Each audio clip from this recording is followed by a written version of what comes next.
Ready. All right.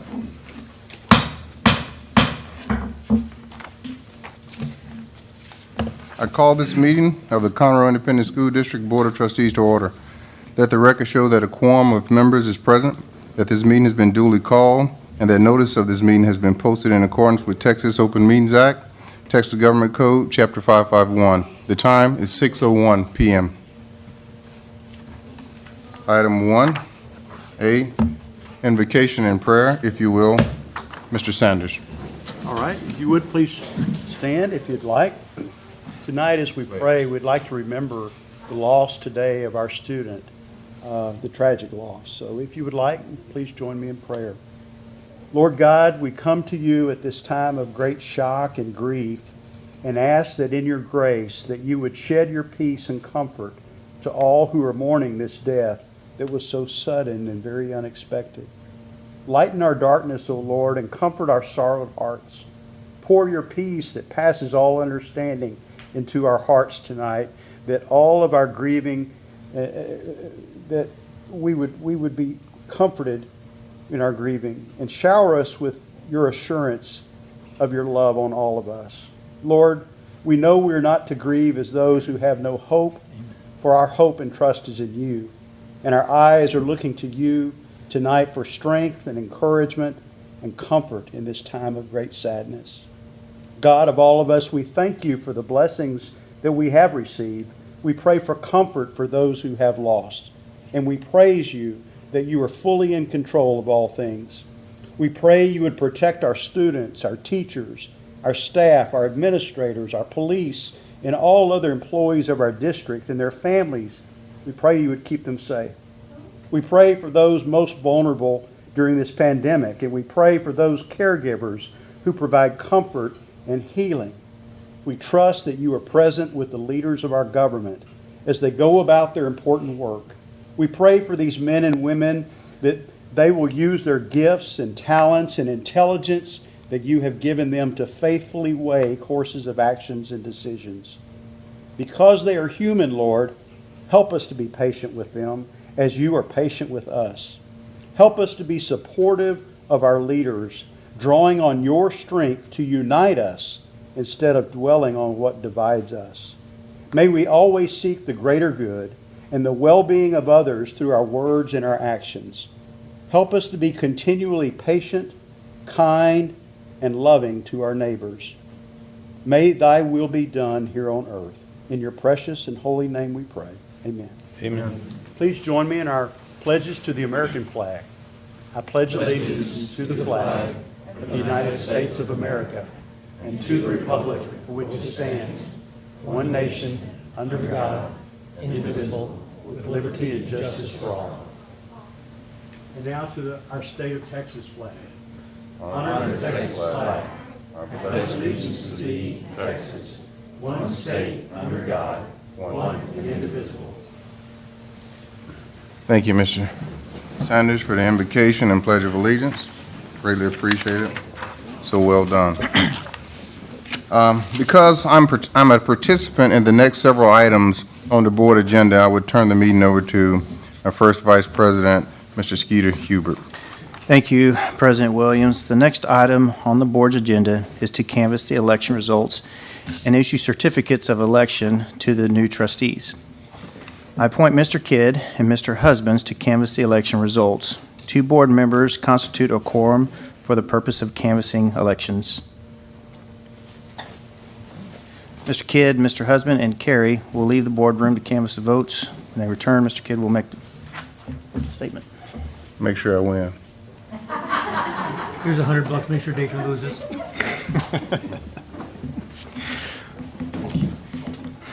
Our next item on the board is item 2A. I'm sorry, item 2. We'll wait. We have to wait. Oh, we need to wait? Yeah, we have to wait for the. Okay, excuse me. Thank you.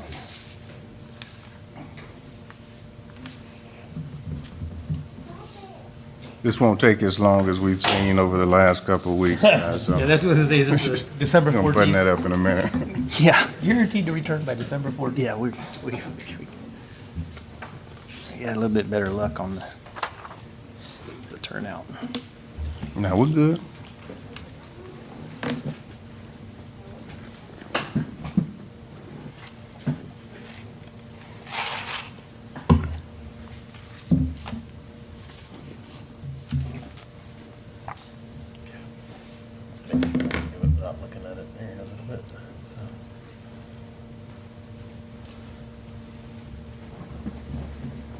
feel free to talk amongst yourselves. We don't have to sit here in silence. Anybody know any good jokes?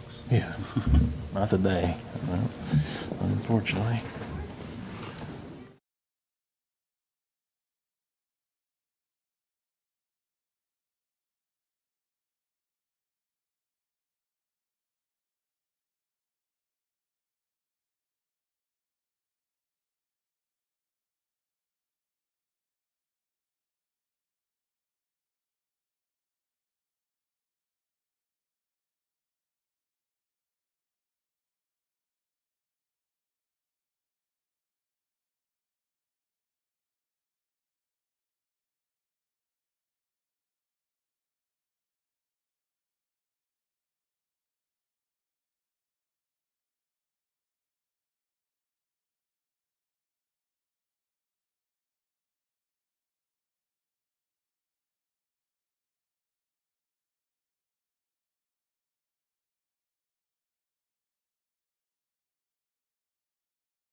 I forgot mine. Yeah, I think so. Mr. Kidd.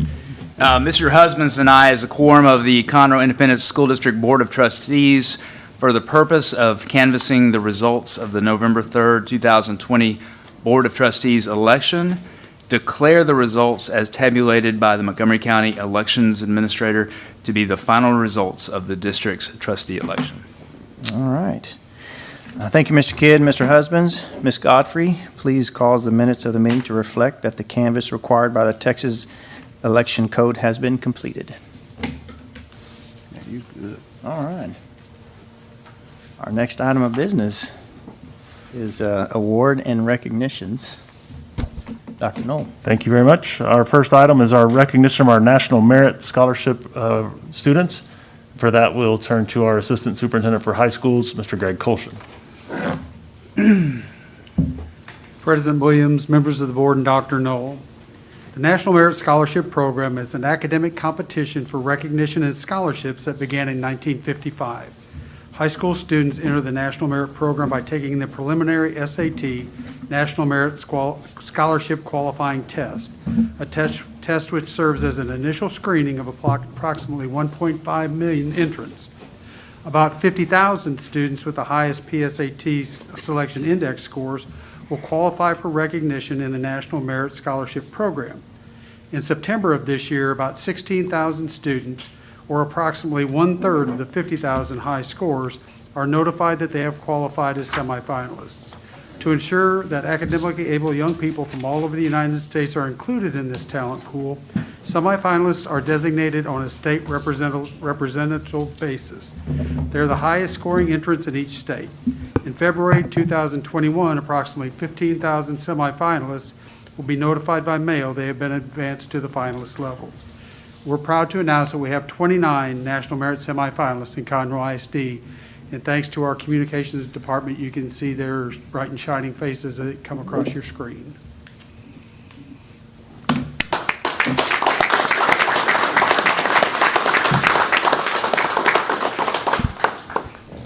We're certainly saddened that we couldn't have them be present Maybe tonight, we'll but go. certainly due to social distancing, we didn't want to bring the large group in. But we do want to make sure to give them their moment here and run through the entire presentation before we move forward.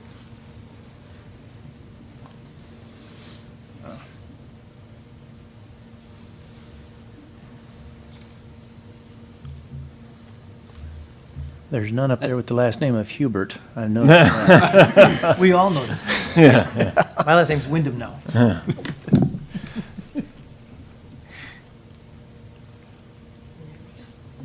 All right. Well, congratulations once again to our winners.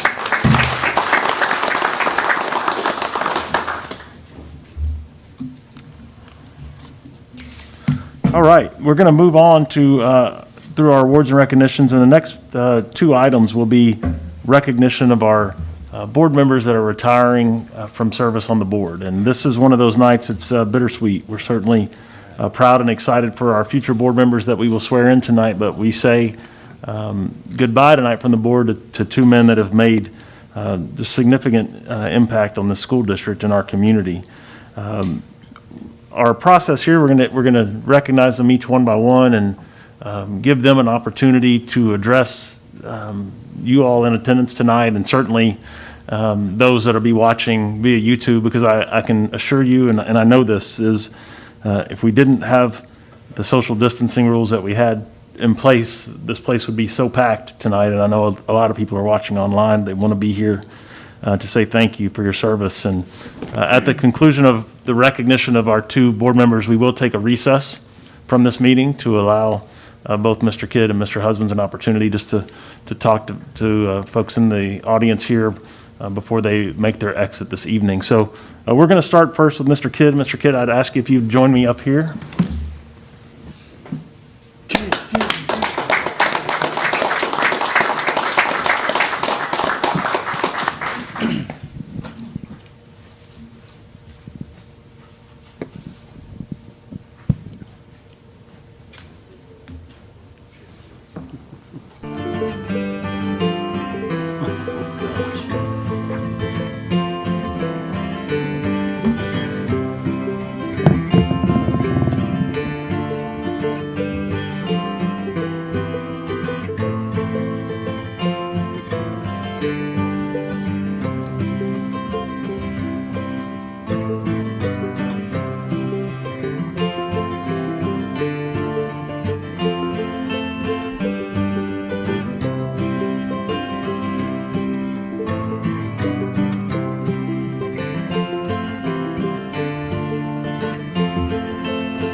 So as you could see in the video, Mr. Kidd has served 8 years as a board member here in Conroe ISD.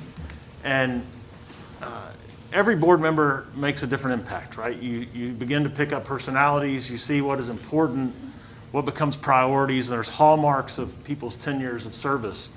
And Mr. Kidd is certainly a great example of that. What you all have seen through board meetings and through different interactions with Mr. Kidd is he's often a man of fewer words. You don't hear a lot from Mr. Kidd, but every time he speaks, it's impactful. It's from the heart, and everyone listens when Scott speaks. And behind the scenes, he's been a champion for kids that needed a champion. So when you look at his service to homeless students, to students that were in need. For example, he, along with his lovely bride, spearheaded a movement to help families that didn't have transportation to get transportation to and from appointments and different things that they need. If you are aware of our Purposity app, where you can go in and buy things for students that are in need, those are efforts that were spearheaded by Mr. Kidd.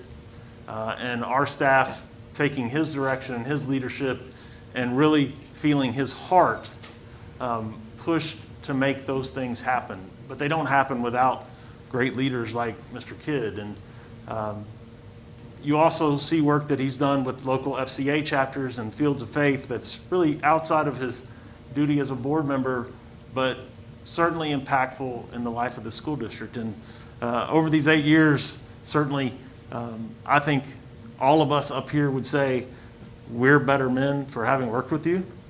I think, it's been an exciting 8 years. We saw a picture there with your son being a graduate during that time, and certainly representing our school district so well, and earning an exclusive award as a Student Athlete of the Year for Montgomery County. And that's something that I know you take pride in, to raise such a fine young man. And to President Williams' dismay, there's still only one board member that I've seen mentioned in a book about football, and that's you, Mr. Kidd. That's as a proud Conroe Tiger. I've read Tiger Boogie, and I've seen your name in there as a Conroe High School football legend, and so we're certainly proud of that. But He was the editor, though. He's still bitter about it, but you're still in the book. I don't know. It's just the way it is. Doesn't But- change the facts. Scott. Indeed. But on behalf of all of us here, I think we thank you for the impact that you've made. We thank you for believing in this community and our kids, and we couldn't be more proud of you, not only as a board member, a community member, but also a Conroe ISD alum. You've done us all really proud, and we thank you for your service. I'll put this on the table, and we'll let you get the mic here.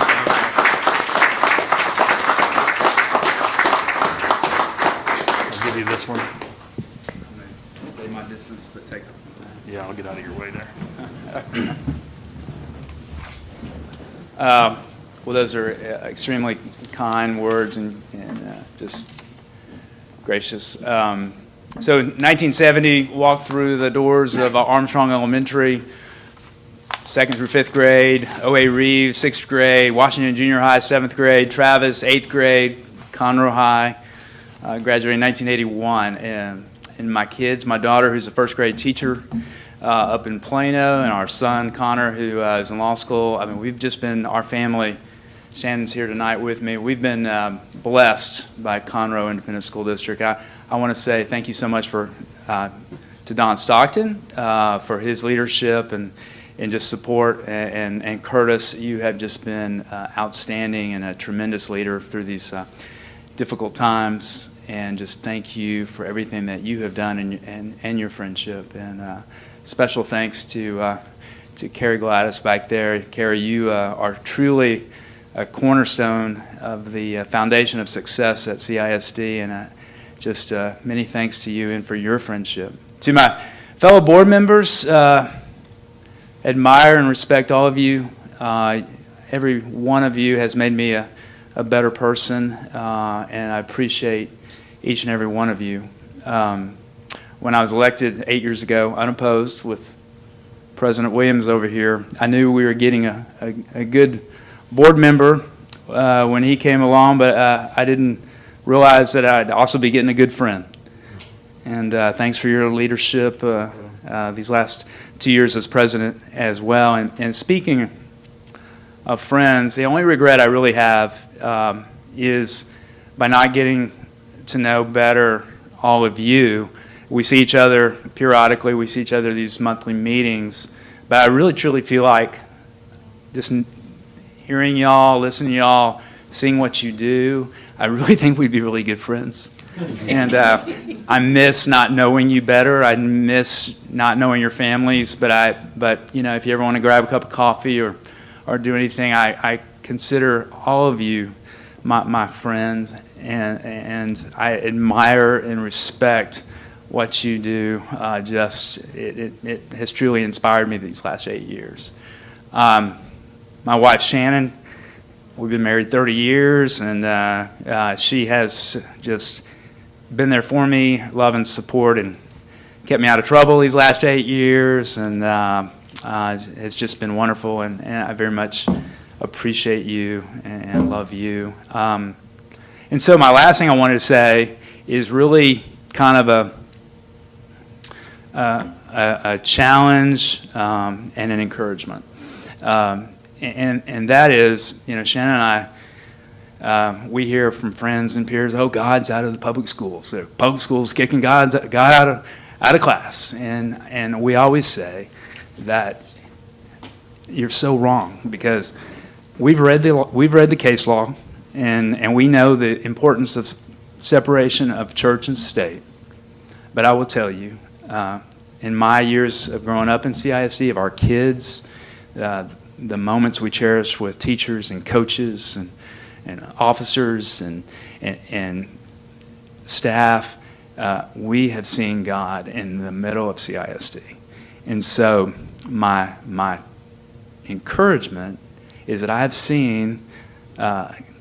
kindness, gentleness, even self-control, patience, and especially like days like today, love from all of you. And so that's my encouragement, and my challenge is keep God in the center of CISD. We understand separation of church and state, but those fruits of the Spirit that you exhibit every day in what you do for our kids and our students, just keep that in the center. And I truly believe that CISD will continue to thrive and bounds beyond measure. And again, have just been honored to serve. Appreciate all of you, and we'll see you around.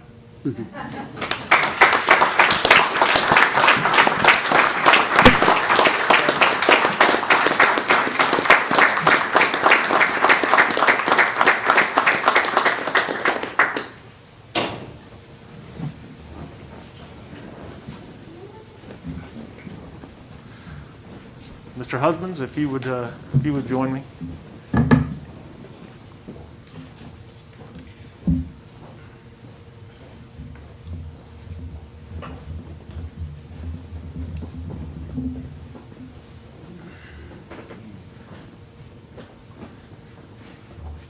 Yes, sir.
All right, Mr. Husbands.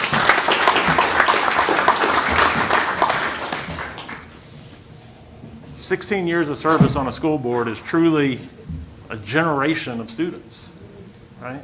And for an entire generation of students and for a generation of educators, there's many of us don't even know Conroe ISD without John Husbands being a board member. You know, the dedication that he's shown, and once again, like Scott, he's a Conroe Tiger.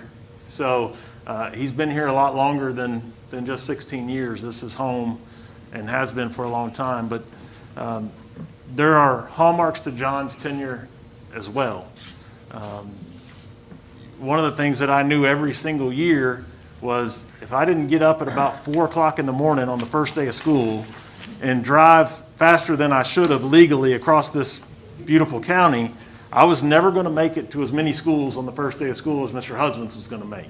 Because he was going to call me at about 2 o'clock and tell me, I made it to 25 schools. How many did you make it to? And I was like, oh, I can't drive that fast, John. But that's truly who Mr. Husbands has been as a board member.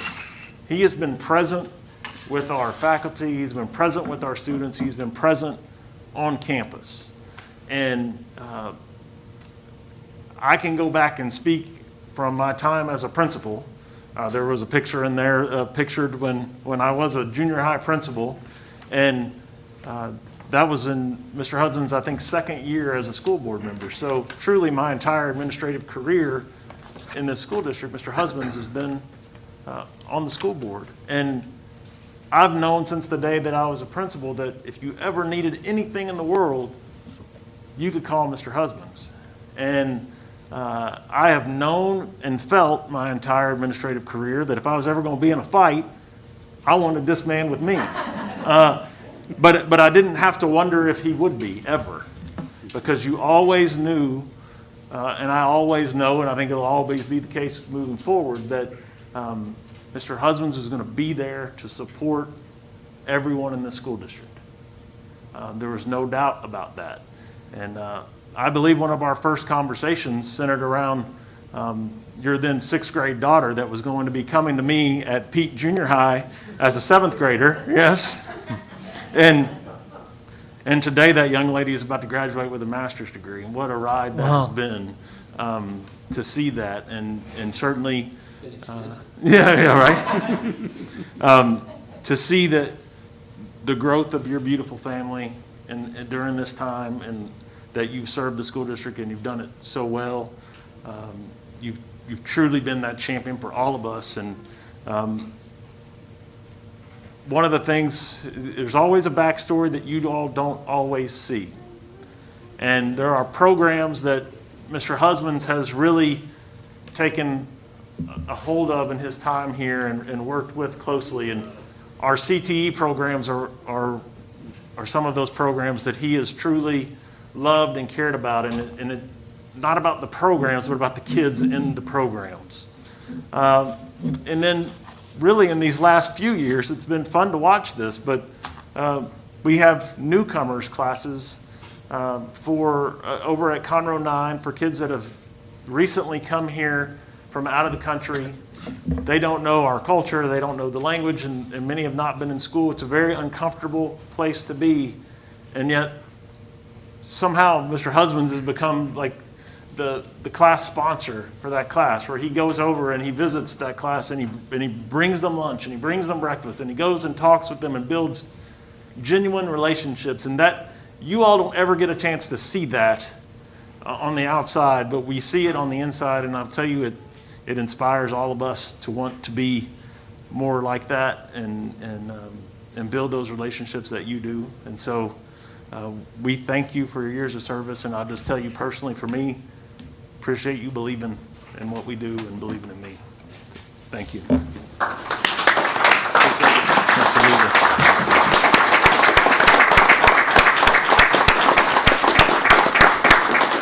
I'll trade you the apple for the mic. How about that? If I was going to have a podium, I'm not used We can get you the podium if you'd like. I'm not used to giving a closing arguments like that. I don't know why I had to follow Scott. He's so eloquent with words, but I had to write mine down because I didn't know if I'd make it through it or not. But, you know, when I was 15 years old, I stood on the corner with a man's sign for Conroe ISD School Board. His name was Bob Raybuck. And he told me, close personal friend, he told me that if I ever got a chance to serve on the school board, that I needed to do that because it was the ultimate in giving back to your community. And I can tell you standing here today that I truly believe that. Now, there's people that do it better than I do, but I truly believe that this is the ultimate in service. And I challenge you two that are coming on the board tonight to do everything you can to support the children and the staff of this school district, because it is a tremendous feeling to see them succeed. Okay. Tonight's very bittersweet, and you said that, but it is true. I truly love serving the students, the staff, the taxpayers of the district, and in that order. It's got to be honest. I can be honest tonight. Part of me is looking forward to the many hours that I'll have to spend. I owe my wife a lot of time, okay? Because this, if you do this right, it takes a lot of time, okay? And but I'm going to seriously miss serving the best school district in the state of Texas. I'd be remiss if I did not thank all the wonderful people that have made my service so enjoyable. I've seen students become teachers, teachers become principals, principals become administrators, administrators become assistant superintendents, and coaches and athletic trainers become superintendents. And it's been truly amazing. It really has. You've all been a huge part of my service, and I owe each one of you a debt of gratitude. And it's been a blessing to work with you. I feel very blessed. When I started this, I couldn't even remember what happened in 2004, but in 2004, our tax rate was 1.73. We had 4 feeder zones, 46 campuses, and 39,500 students, and a green superintendent named Don Stockton. In 2020, we've got a 1.2125 tax rate. They're Euro taxpayers. Just because I didn't like you as much as students, I did, 6 feeder zones, 65 campuses, 65,000 students, and a property debt ratio of 3.11. This district has a lot to be proud of. Not just the numbers, but it has done the right thing day in and day out, even though we're in a super fast growth district. And that makes it harder. This man right here, Dr. Stockton, they make decisions every day that other superintendents don't have to make once a year. And I tell you, they are invaluable. From accounting to curriculum, from planning and construction to human resources, to those of you who are in those positions today, and to those of you who were in those positions before the ones that are there today, I have enjoyed each and every one of you. You've made my service to the district more effective, and I will miss getting to see you each month. But don't think that I'm like Scott. I do consider you each friends, and I do know some of you very well, and we will have lunch. Finally, to my fellow board members, thank you for the service to the district. Keep up the good work. Keep an eye on the budget. Listen to the professional educators. Don't micromanage them like I have. Made all the mistakes, okay? And when it's all said and done, just do your best, because that's all anybody can do. That's all anybody can do. Thank you very much, and I will be seeing you around.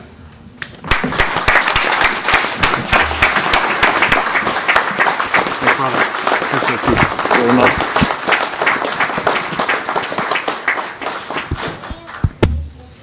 Mr. Hubert, if you don't mind, maybe putting us in recess at this time. That way we can get an opportunity to congratulate these two men and wish them all.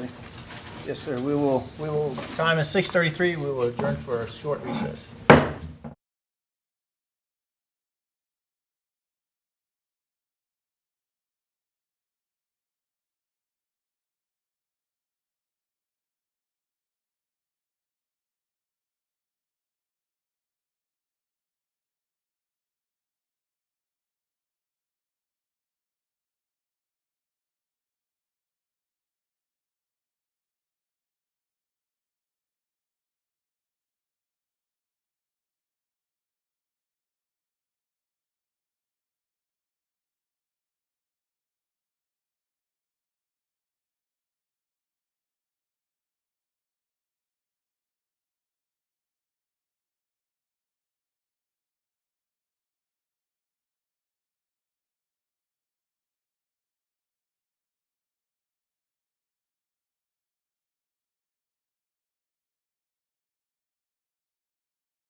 4. I'll turn the time back over to Dr. Knoll. All right, thank you, Vice President Hubert. Appreciate it once again. Thank you all for being a part of that celebration. Truly, when you see 24 years of service to our community, that's two fine men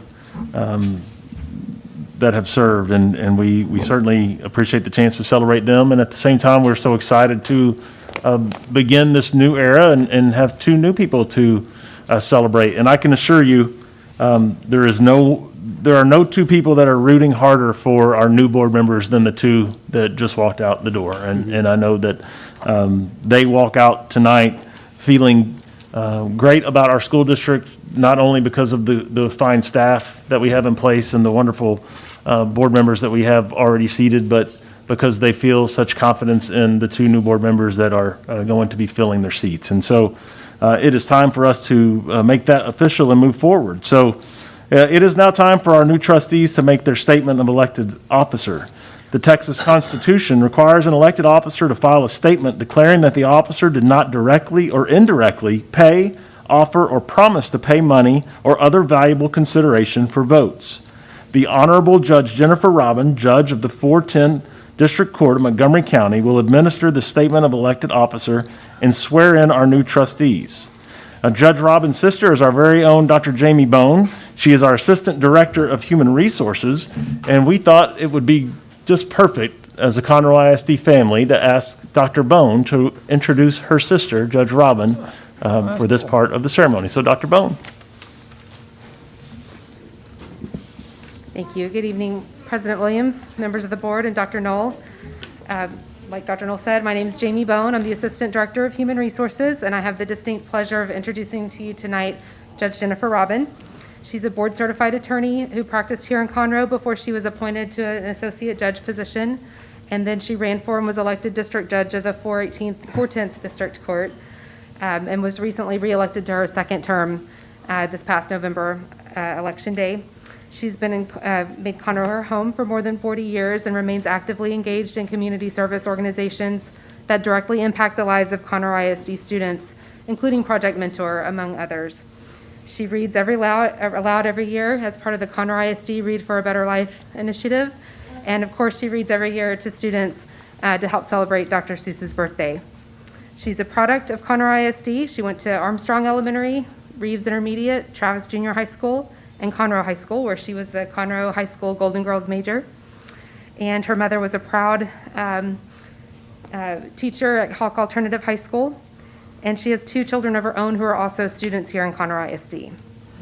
But the reason that I'm most excited, Dr. Knoll mentioned, is not just because she's an accomplished professional, but because I'm so proud of her. She's my big sister.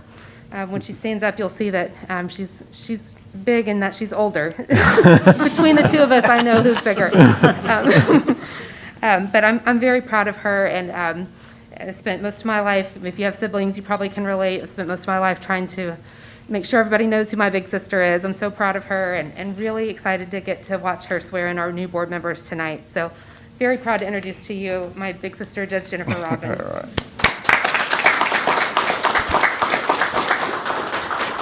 Well, Judge Robin, thank you for being here. This is truly an honor, and it's, I think it is very touching and fitting in such, although we are large, we talk a lot about the Conroe ISD family, and to have this ability to have a Conroe ISD alum and a Conroe ISD mom here to swear in our new elected officials tonight, that's really an honor. So at this time, we'll ask our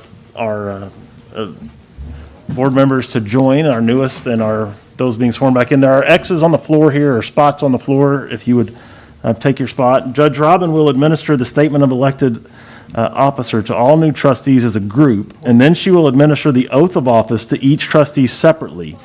When each trustee is sworn in, any family members or other special guests are welcome to come and stand with the trustee. It's a great picture opportunity, and while that oath of office is being administered. So Judge Robin, we will now turn it over to you. All right.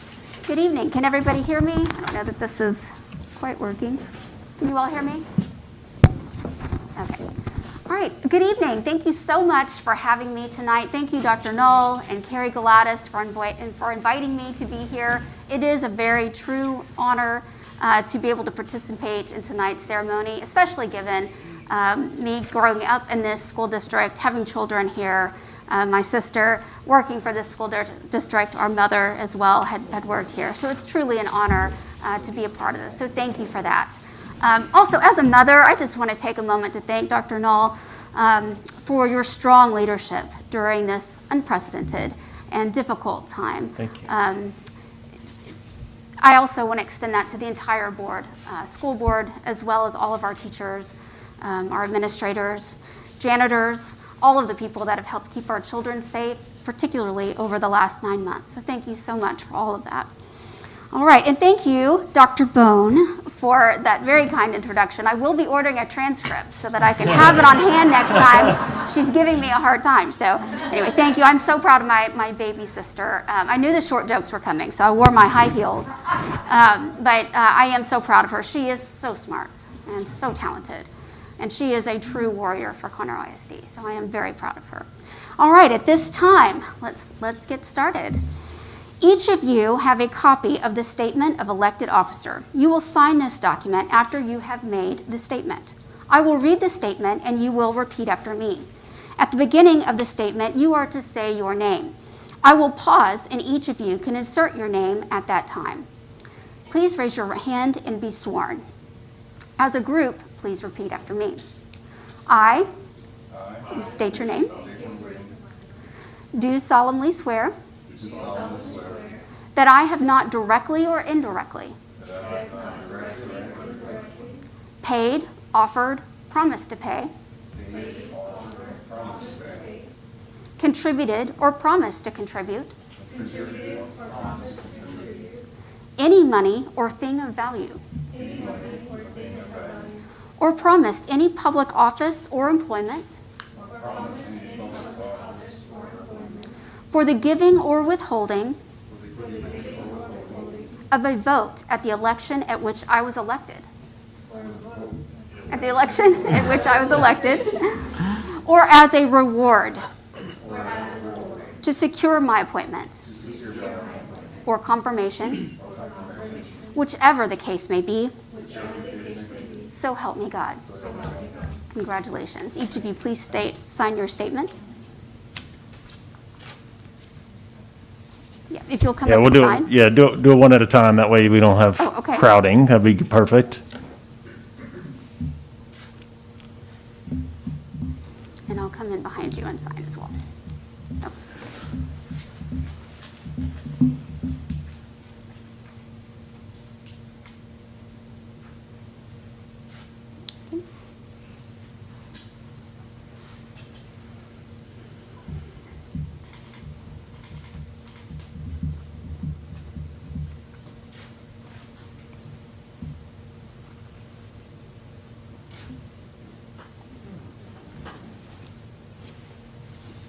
okay.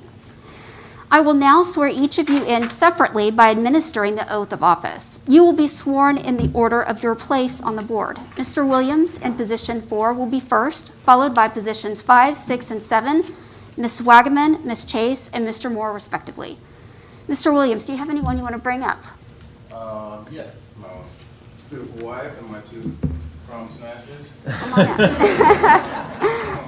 You know you have 3. Hello, good to see you.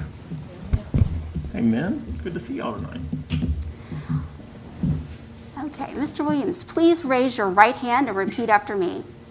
I, Datron Williams, do solemnly swear that I will faithfully execute the duties of the office of School Board Trustee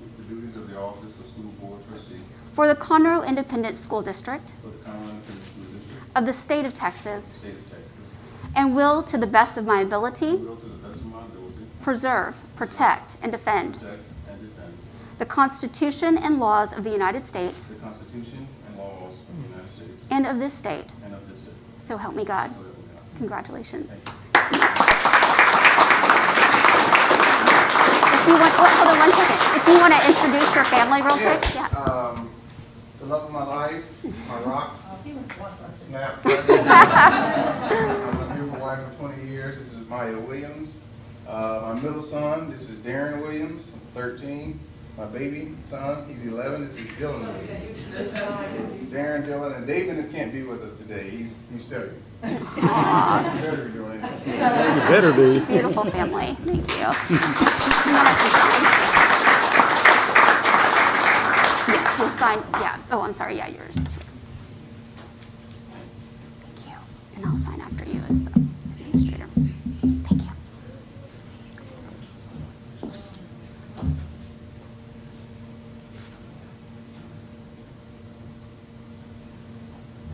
Okay.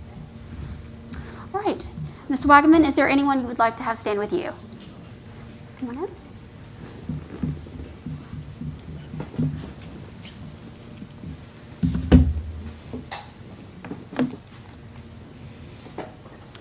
Okay, please raise your right hand and repeat after me.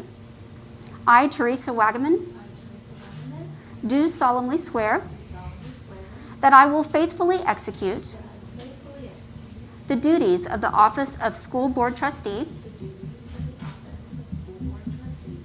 for the Conroe Independent School District of the state of Texas, and will to the best of my ability preserve, protect, and defend the Constitution and laws of the United States and of this state. So help me God. Congratulations.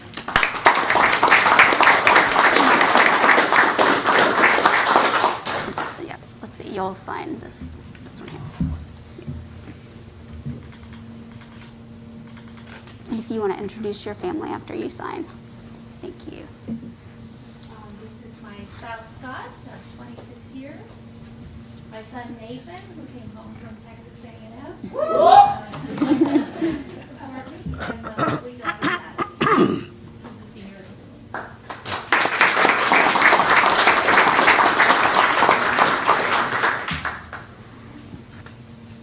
Okay. And Ms. Chase, would you like to have your family come up? Yes. Come on up.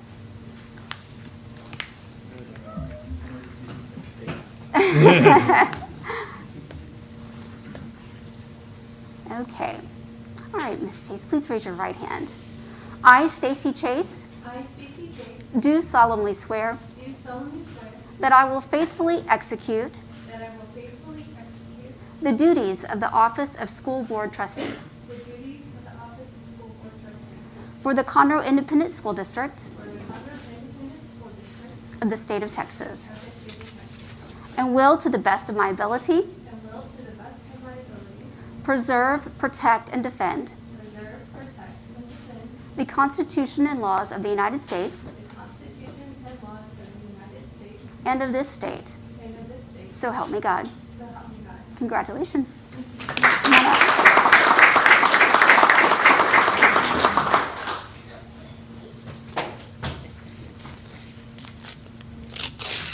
Okay, thank you. And do you want to introduce your family? Yeah. This is my husband who supports me and allows me to do things like this. And my 6-year-old daughter, Vivian, and first grader at Buckaloo Elementary. And my 5-year-old, Charlotte. Very nice. Congratulations. All right, Mr. Moore, would you like to invite your family up? Unfortunately, my family can't be here tonight. Like Mr. Husband said, this takes a lot of time, and my wife is parenting tonight. Okay. Your Blaine School Board. Do you want to borrow my sister? Okay. All right, please raise your right hand. I, James Scott Moore, I, James Scott Moore, do solemnly swear do solemnly swear that I will faithfully execute that I will faithfully execute the duties of the office the duties of the office of School Board Trustee of School Board Trustee for the Conroe Independent School District for the Conroe Independent School District of the state of Texas, of the state of Texas, and will, to the best of my ability, and will, to the best of my ability, preserve, protect, and defend preserve, protect, and defend the Constitution and laws of the United States the Constitution and laws of the United States and of this state. and of this state. So help me God. So help me God. Congratulations, sir. Come here.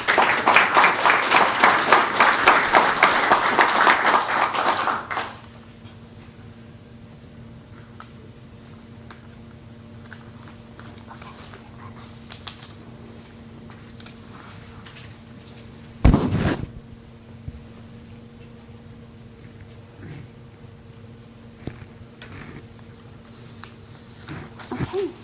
think that concludes it. Thank you. Congratulations to all of you. Thank you, Judge Rotland. Thank you so much. Mr. Huber, if you don't mind, if we can maybe take another quick recess as we transition the room here before we begin the meeting and allow our newest members to be seated. That would be great. Yeah, we'll take a short recess. Thank you. At 6:54.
All right, ladies, welcome.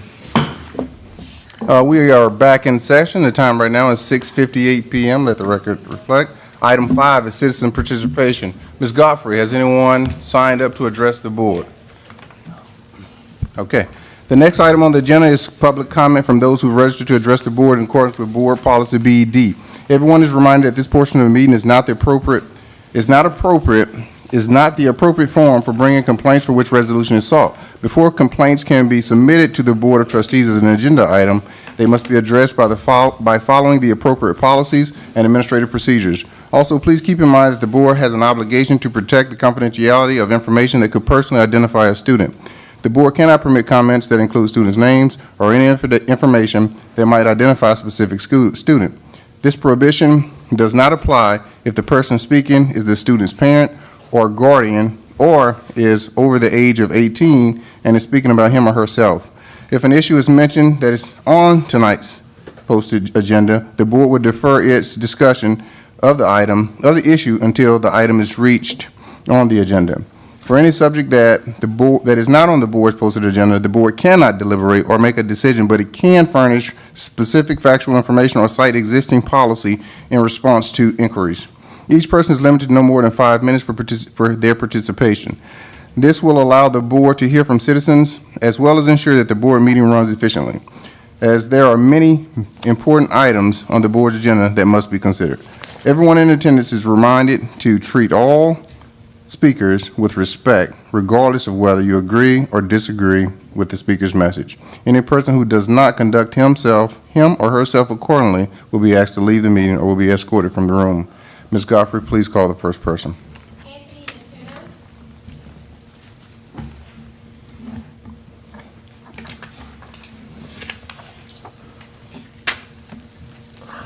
Thank you. First, kudos to the former trustees and the new trustees. Thank you very much. My name is Anthony Natuno. I'm here to discuss elementary classroom size, and I might exceed my 5 minutes. I'm not sure if it's possible, but would it be acceptable if I exceed that by a minute? Let's just get started and see where it goes, Yep, sir. I yep. appreciate it. In last month's meeting, you identified October as Dyslexia Awareness Month. Thank you for highlighting this important disability. Dyslexia is one of many disabilities the district tracks for state reporting. Various disabilities require accommodations from teachers. These accommodations require the teacher's time and unique attention to that child. My concern is that when a classroom is set, you don't consider the accommodations asked of teachers. When ARDs are completed mid-year, you don't reevaluate demands on teachers. The result is an unfair balance of kids and randomly stressed teachers that have been assigned a very large and complicated classroom that demands more of the teacher's time due to accommodations. At that very point, the class is set for failure. Or you can say the risk profile for subpar testing scores is very risky, high risk. I believe we are unknowingly limiting students' potential. Per TEC, 22-to-1 ratio is the set limit for this grade. The data in a handout that Linda will give you after the meeting is for 4th grade only at Conroe ISD. If you dig deeper into the classrooms, you'll find that you unfairly stack some large classes with much more than the district or state's average of kids with disabilities, which is 10%. Conroe's is actually less. With Conroe's average class size of 20, effectively no more than 2 kids with a disability or accommodations should be your target for standards in every class. Then I would lower the disability target as you exceed the district average class size. As you go up, the disability should go down. I urge you to consider and monitor the number of accommodations required of those teachers. I urge you to review if aids or other resources are offered to the teachers. If the aids are present, I ask that you clarify with aids which aids are focused on only a severely disabled student, as they may or may not be able to assist the teacher for the remaining accommodations, but it would clearly affect the risk profile. I'm still waiting on other districts' data. This could be a district or a statewide blind spot. I'm not sure. I just know it's a problem. It is a problem that doesn't impact just the kids that require accommodations, but it impacts every student in the classes and their teachers. We're talking about hundreds, if not even 1,000 kids plus their teachers just within Conroe ISD's 4th grade. The 22-to-1 ratio is not the only data point I think you should focus on, even though the state focuses on it. The number of disabilities, or really the number of accommodations, is what I suggest you monitor. TEC section 25.112C says, in determining the number of students to enroll in any class, a school district shall consider the subject to be taught, the teaching methodology to be used, and any need for individual instruction. I ask you, how can the district satisfy the Texas Education Code if you don't review classroom makeup and consider the number and type of accommodations asked of teachers? I'm not asking for smaller classes all the time. I'm suggesting you get aides and support into these rooms where you need to lower the risk profile. My request for extra time earlier at the beginning was an example of an accommodation. You have the luxury of an open-ended agenda, available time, no buzzers, no bells, no bedtimes. You don't get a scorecard annually on your success rate of these meetings, or how well the board comprehended the materials discussed. Teachers have a bell at the end of the day. They have a fixed calendar to cover certain TEKs, which classrooms, and they have to consider all the accommodations demanded of them. This leads to a high-risk scenario for subconscious decisions to ensure TEKs are covered regardless of the speed of the topic, speed of my conversation today. The classroom structure needs more attention. Accommodations is a data point you can use to evaluate those needs and avoid limiting potential, because I think you're limiting their potential. With that, you have all this data, most of it, and thank you very much for your time and attention to this matter. Thank you, sir. Thank you. Yep. Ms. Guthrie. Thank you.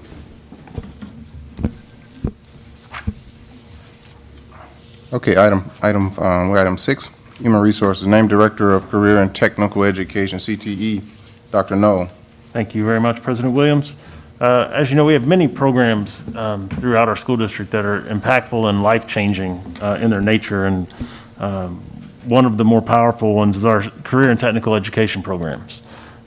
From cosmetology to agriculture programs, many of our students that attend these programs go on to seek professions directly related to the instruction that they learn, but many of them don't. Many go on and find other avenues, but the lessons that they learn through our career and technical education programs make them successful at whatever they choose to do in life. And we're blessed to have so many talented and wonderful CTE program teachers in the school district, but they've been led over the last many years by Greg Shipp. And I think that Mr. Shipp is here tonight, and he is going to be retiring, and I just want to first acknowledge him this evening. Is he here? There he is. There he is. Hiding in the corner, Mr. Shipp.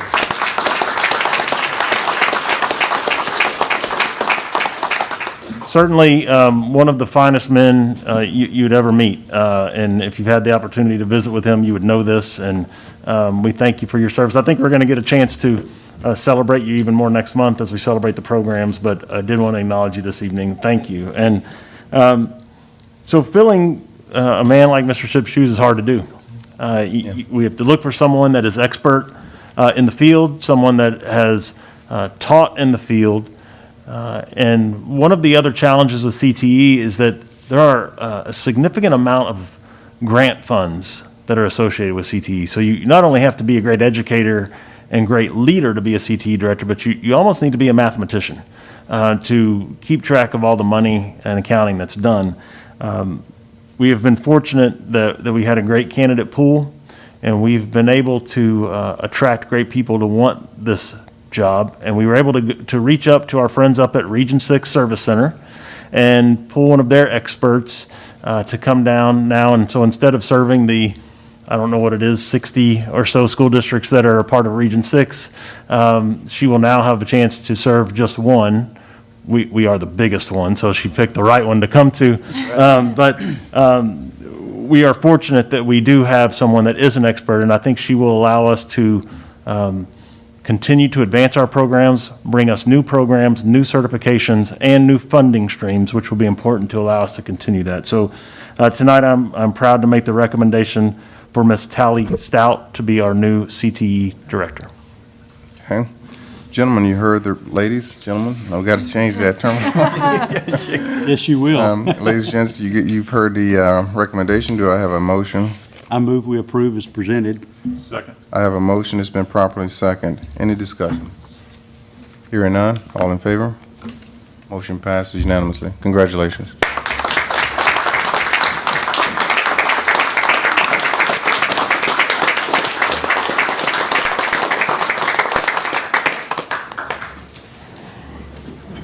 President Williams, members of the Board of Trustees, and Dr. Knoll. I would like to begin by thanking each of you for having the confidence in me for the role of CTE Director. I would also like to thank Mr. Greg Shipp. Oh, I lost him, sorry. For his steadfast dedication to career and technical education and the legacy for premier career and technical education in Conroe ISD. His shoes will be hard to fill, just as Dr. Knoll said, but with honor and humility, I am thankful to begin the opportunity to be part of the Conroe ISD team, and as we stated tonight, family. And look forward to continued growth in the CTE programs at Conroe ISD. At this time, I would like to introduce my husband, Mr. Sean Stout, who is here this evening to support. Who is here this evening to support this unbelievable opportunity you have bestowed upon me. I thank you. Thank you.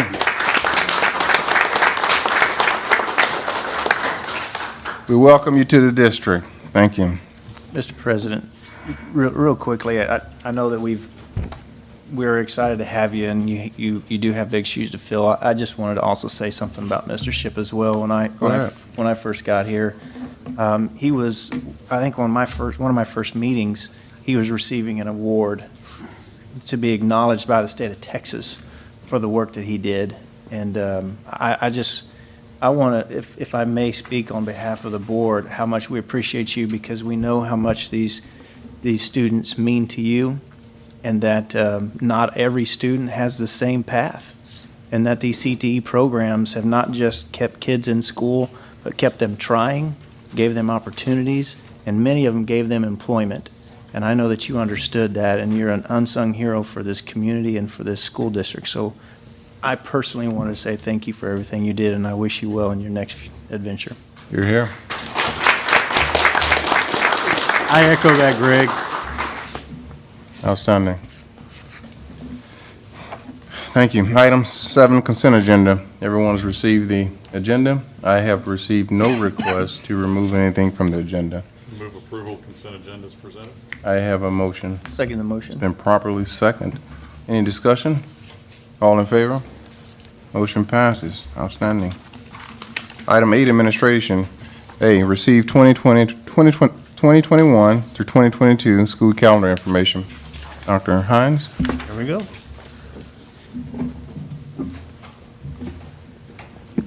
Good evening, President Williams, members of the board, Dr. Knoll. It is an honor to be able to present to you tonight some information about the calendar process.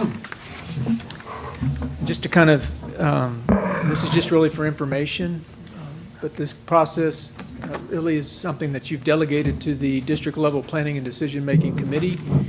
They are responsible for developing calendar to present as a recommendation to you, and our plan is to bring that recommendation to you at the January board meeting if everything goes well. The committee will develop one or more potential drafts at our next meeting. We will meet tomorrow afternoon, as a matter of fact, to actually start trying to work on this and come up with some drafts to put up on the website. We will put the drafts up there and will remain, usually they stay up. We put them up, try to get them up there before Thanksgiving if we can, but definitely we leave them up there through the holidays. It is anticipated that we will bring our recommendation in January. So just to kind of briefly give you an overview of the timeline. So in October, we started talking about this in our district level planning and decision-making committee meeting. They're working on the calendar. We are tonight bringing forward to you just an overview of the process and to see if you have any feedback or any questions that we can answer or feedback that you'd like me to bring back to the committee tomorrow. Then tomorrow we'll start working on it. In January, our hope is to bring you back a recommendation on the 19th after we meet in the 13th and kind of go through all the feedback and hopefully come up with something to bring forward. Just to give you a little bit of highlights about where we've been, and it's been a calendar journey over the last, I've been doing this for 20 years, we've been working on calendars, and as we look at it, it's changed over that time, and it's changed quite a bit. A few years ago, the state moved to minutes, and so it's calculated by 75,600 minutes, so we don't have, but it's based on 180 school days and 420 minutes per day. Now, we actually go longer than that, and we build in minutes because we have minutes for required makeup days. That's 840 minutes. We're required to have 2 days built in, and so we've used those the last several years. We've had to use those 2 days. So we do build in extra minutes. The calendar also includes some early release days sometimes, and that's part of what we calculate into it. We also try to avoid holidays like on the day of test, of course, or right before test day for the state assessments. So we know that our teachers work 187 days, and that's part of making the calendar. And we start with a blank calendar. I did give you a copy of a blank one as well as this year's current calendar, in case you want to look at it. We know we have to do the 75,600 minutes plus the 2 extra days worth of minutes. We also currently have 2 early release days, and we've done 4. We've done 1 at each grading period. We've done 1 at each semester. It's just looked differently from year to year. Again, this is what the blank calendar kind of looks like. We started off by just marking off some of the holidays that we always tend to take.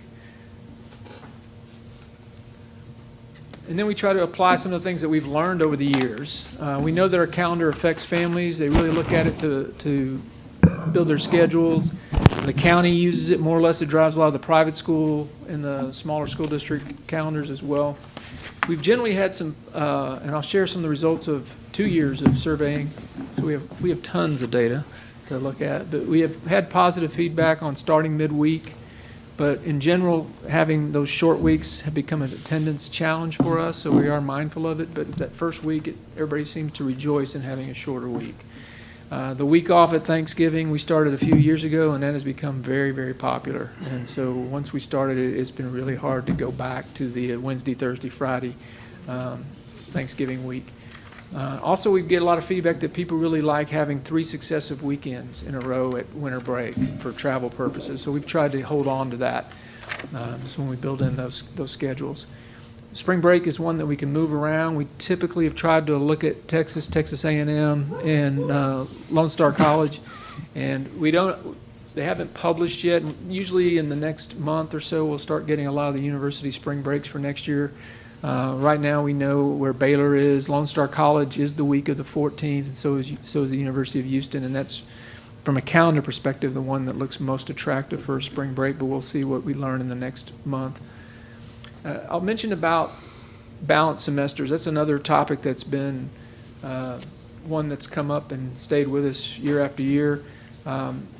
Just to give you a little history, several years ago, we used to be able to start earlier than the state, moved to a 4th Monday in August, and when we did that, we moved ending our semester to the 3rd week in January, and we did that about 4 years.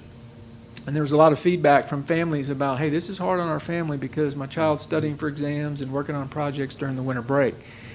So we moved then to let's end the semester beforehand, but the imbalance of days, sometimes 20 days difference between the first semester and the second semester, was really something that stuck with the high schools, particularly if you taught a 1-semester course like government or economics or many of our electives. So that's always been a issue, and it really comes up in a funny way. We've done lots of surveying so we could kind of learn a little bit about the values of these kinds of statements that we do when we make a calendar.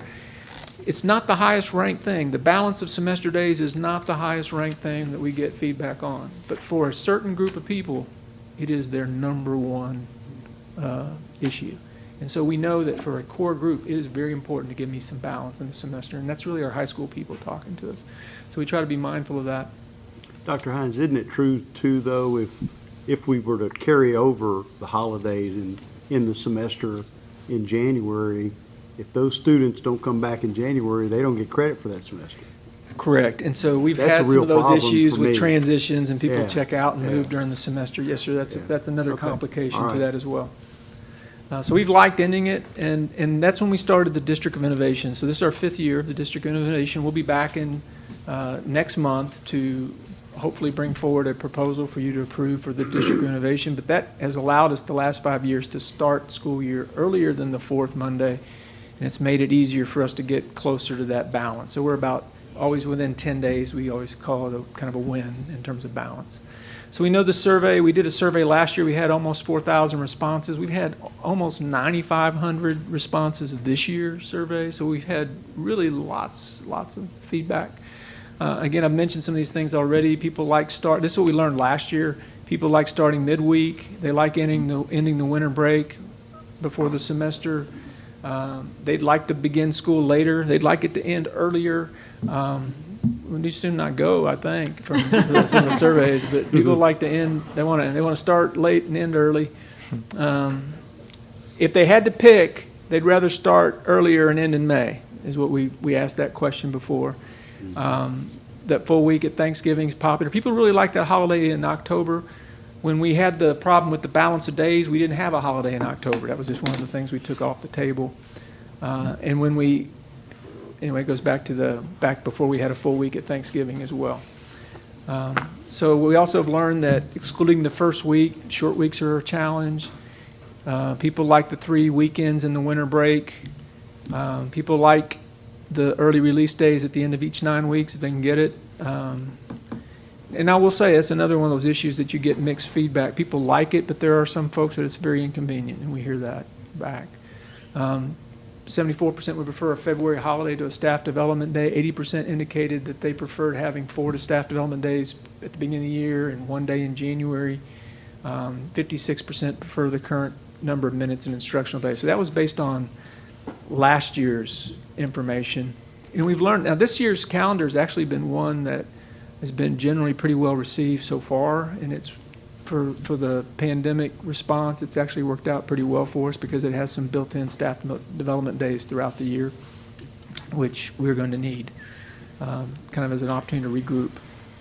I've had 9,500 responses.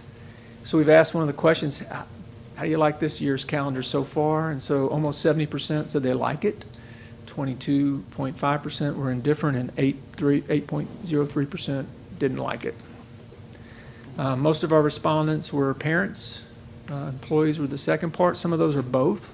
Many of them are both.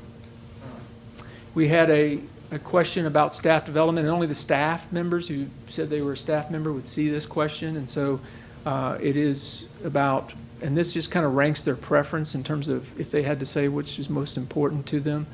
Early release days, staff like, those are very popular with our staff. If they can't get one each 9 weeks, we certainly want one each semester. We like it when our staff development days fall closer to those holidays, so that tends to work out pretty well. And this year we had one of those already. We've lined up another staff development day in January, right after the work day at the transition point. I don't know why, but it wasn't as popular to have fewer staff development days and more school days, but that was my favorite. I probably represent one of those vote. Have more staff development days prior to the beginning of the school year was moderately responded to. And then in terms of days of instruction, the highest value is ending the year before Memorial Day. So what that tells me is if people said, don't do anything, end it in May, please. So that was loud and clear. Next is if you can, begin on August 16th or later. So I'll start later. That was the second highest value statement. Then the third one was being in that semester before winter break. So we know those are the kinds of things that we've heard that are important to our constituents. In terms of the holidays, they like that full week of Thanksgiving, right? So give me the full week of Thanksgiving. It's the most important. Don't have the winter break too late. A couple of the last couple of years we've gotten late, maybe into the 20th or 21st of December, and we've heard some feedback of don't go too late. I need a little bit of time. There's both, sometimes in families, there's custody change, and then there's also travel plans. So there's, people don't like it when we go too late, and we hear that. And then the other one is have a winter break that gives me 3 weekends. That was a close third, just to give you some background. And then fourth is that October holiday. People like that. Our teachers really enjoy that because we, like I said, for so many years we did not have that October holiday. Tried to summarize some of the things that come with this, meaning, you know, sometimes if we want to end the semester prior to winter break, have an October holiday, have a full week off of Thanksgiving, and have a more balanced semester, we might have to start earlier as opposed to the other alternative of start a little bit later. people would rather start earlier. So when given the choice, start earlier or start late, they'd rather start earlier to preserve those things. So that's why we asked that question, just to kind of get a feel like which one's more important. And again, we gave them a choice of starting on August the 11th or August the 16th. August the 11th came back more popular, not by much, very close. 56% would prefer starting on August the 12th as opposed to the 16th. So the 12th was even a little bit more popular by like 1%. We also this year did something a little bit different. We kind of did like you do with the eye doctors, right? Where they give you a glasses, you know, they put the lens up and like, this one better or this one, right? So we put up two. We thought we'd have a little, might help our committee if we ran out some drafts ahead of time. And I know we haven't, these aren't official drafts. These were just some possibilities. They represent things that we have talked about in our calendars, that features. And so we've looked at start dates, that October holiday, staff development days, the end date of the year, where we put teacher work days. So we put 8 drafts, and I certainly can show a larger picture of each of the drafts if we need to, but in short, draft A was an August 12th start. It had 176 days in the school calendar versus an August 11th start and 180 days. And given the choice between those two, people liked A over G. So the 180-day calendar is kind of old school, but that's what we used to do, have 180 school days, right? We just went 180 days. We have, you know, honestly, over the years, we've had so many requirements and so many things to do and implement that we need those staff development days, and so we've added them throughout the years. And so this year we have 175 school days. The year before, I think we had 177. And so 176 is kind of that in between. The next 2 calendars we put side by side was one that started August the 16th, which is a Monday, so it's a full week start. We had 176 days versus an August 11th, a midweek start with 176 days. And calendar C was preferred, not by much, so these are pretty close, about 5% more like C than B, but it just gave us some feedback. We also had a calendar pair of C1 and D, and C1 calendar was one that had an August 11th, that's a midweek start. It also had a 4-day weekend in April. So right there with Good Friday, that Easter weekend has a 4-day weekend versus an August 18th start. So it was a midweek start, but a later start, but it ends in June. So to pull that off, we ended in June. So given the choice, C1 was 2 times more popular than the D option. So just to give you some idea. And then the last 2 we paired up were calendars E and F. E was an August 17th start date, which is a Tuesday, versus an August 23rd, which would be the one we would need if we don't have a District of Innovation, just by the way. So I thought we would show that. So F would be a calendar more like we would bring without a District of Innovation. And E was more popular than F.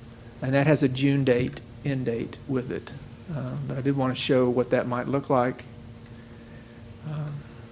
So those were let me go back and jump the slide. So those were our top 5 calendars, just to give you some feedback. C1, A, E, and C, and B. And we'll share this with our district level committee, but it gives us kind of a starting point for our committee, because it really is like herding cats. I mean, there's so many features in this, and we've tried to start the process, so it's about a 3-month process to kind of work through it. But we are, these were the ones that kind of rose up as being popular. And we plan to bring you back a recommendation in January. And again, I ask if you have any questions or anything that you would like me to share with our committee, I'd be happy to take it back. I have one request. If you'll remember back when you presented November 2018, I was the one that asked you to take Election Day to district level planning because of some tensions that we occasionally have at our schools that are polling places. And I certainly agree with these drafts that it's not needed in an odd-numbered year. But I would be curious to see what the committee had to say about putting it in one year, taking it out one year, putting it in one year, taking it out one year, because that's probably something that I will be looking for in the 2022 calendar, just based on our experience in 2018. It's a great point, and we did bring that back to the committee and incorporated it last year, and thank you for that. It was a really good move.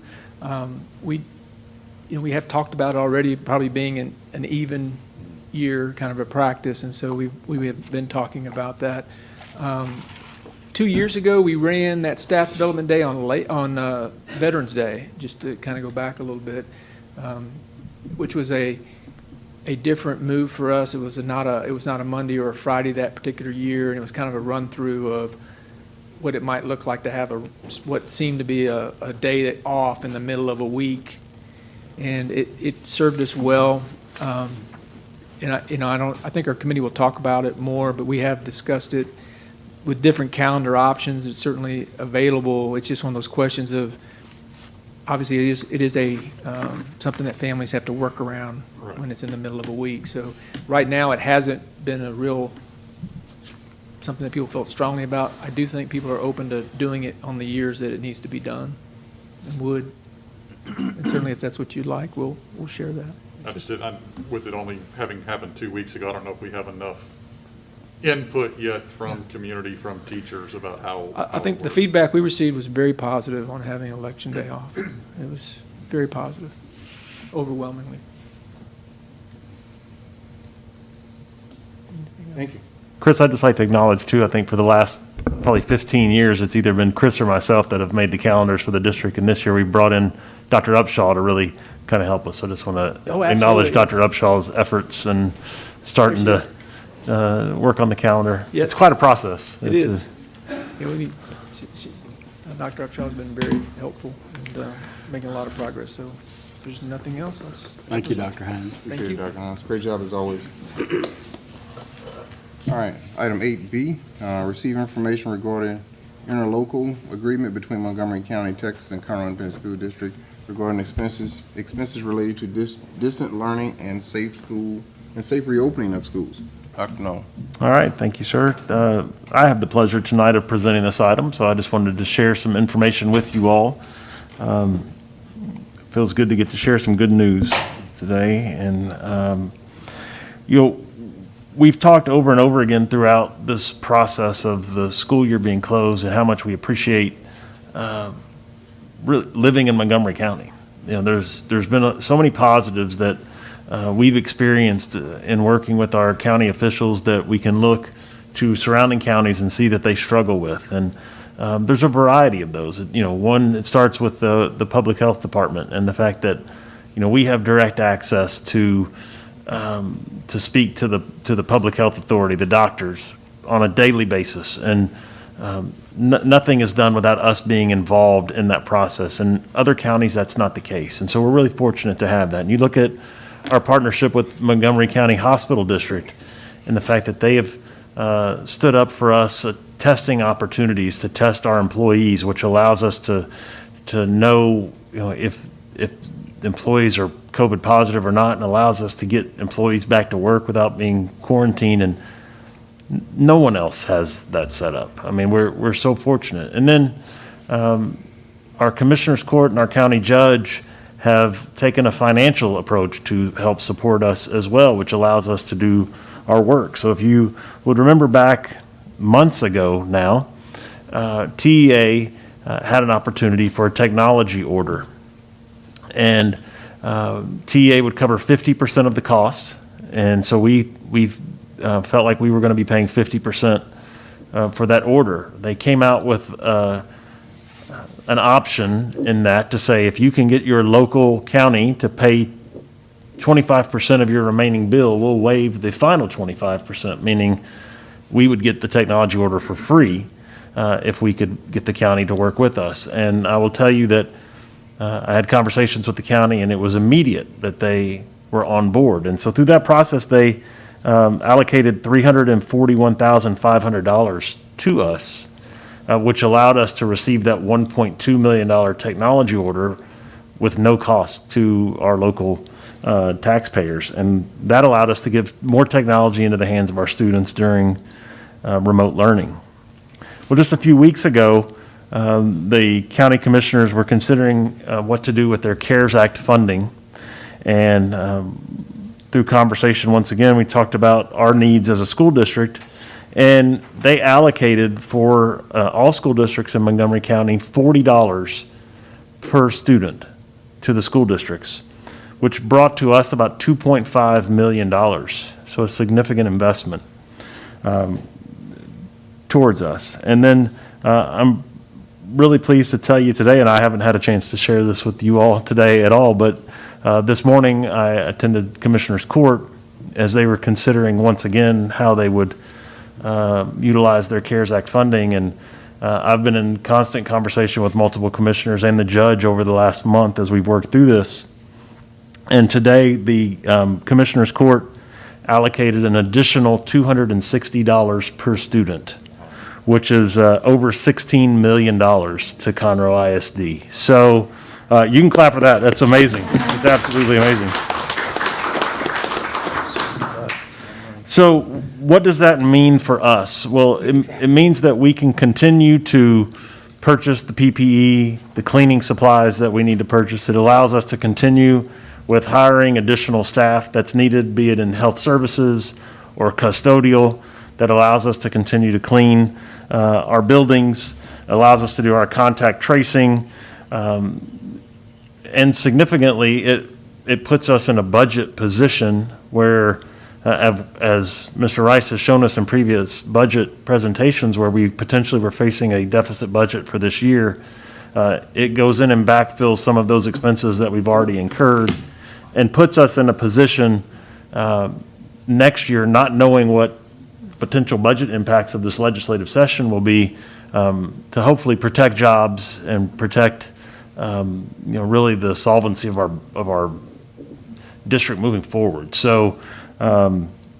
really tonight what I just want to do is publicly put out there a thanks to Judge Keough, to all of our commissioners, and because of our geographic size, every one of our county commissioners has a piece of Conroe ISD in their precinct. So thanks to Commissioner Nowak, Commissioner Metter, Commissioner Riley, Commissioner Metz, and once again, County Judge Keough for their investment in our school district. And it is the example. I think we are the example here of what it's supposed to look like when government agencies work together for the benefit of the taxpayer and for the benefit of the community. This is the example. And I think I haven't seen any other county across the state that is doing what we're doing, and it's just something that we should all be really proud of, and we owe them our gratitude and thanks for doing that. So thank you for allowing me to share it.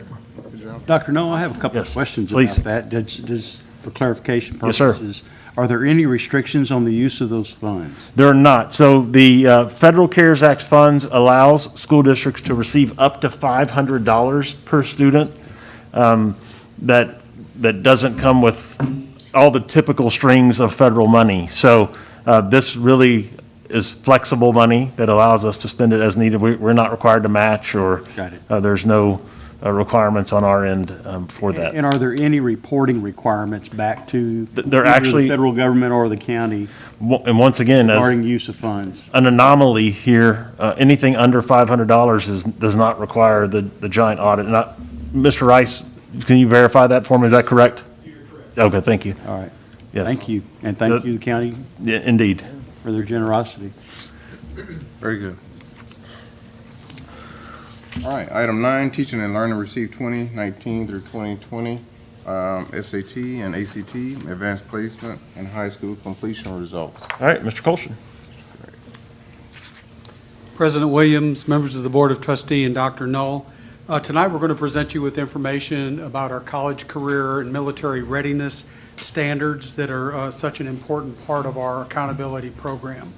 I would like to thank some people who are here tonight for helping put this program together. Dr. Hines, Dr. Taylor with the School Improvement and Leadership Development, Dr. Upshaw in Teaching and Learning, Laura Willard's with us tonight in our College and Readiness Specialist, and then the other people that you see on there. I have to mention my secretary, who's a wonderful PowerPointer, and couldn't have done this without her. So I want to thank those people for helping this be possible. In the accountability program with the state of Texas, a large portion of a high school program's accountability centers around the college, career, and military readiness standards. The state's goal is that by the year 2030, that 60% of our graduates will be able to earn a point for CCMR, indicating that they are either ready for college, ready for a career, or going to enter the military. So there are several ways that you can earn a point. One is to achieve a score of 3 on an advanced placement exam. Colleges generally recognize scores of 3, 4, or 5 on those exams and award college credit based on that. Also, students can score on the Texas Success Initiative criteria on the SAT, ACT, or the TSI Accuplacer exams. Ultimately, to achieve a point, you have to score a 480 in critical reading, on the SAT a 530 in math, a 19 on reading and math, on the ACT, and a cumulative of 24, or certain scores on the TSI test. And those are important for dual credit courses because you can also earn a point by taking 3 or more credit hours in math or English in combination with Lone Star College for dual credit. You can earn an associate's degree and earn a point. There are over 200 industry-based certifications that our students have the opportunity to test and receive a point in those areas.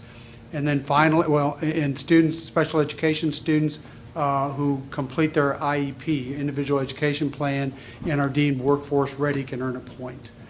Finally, students can enlist in the military and earn a point.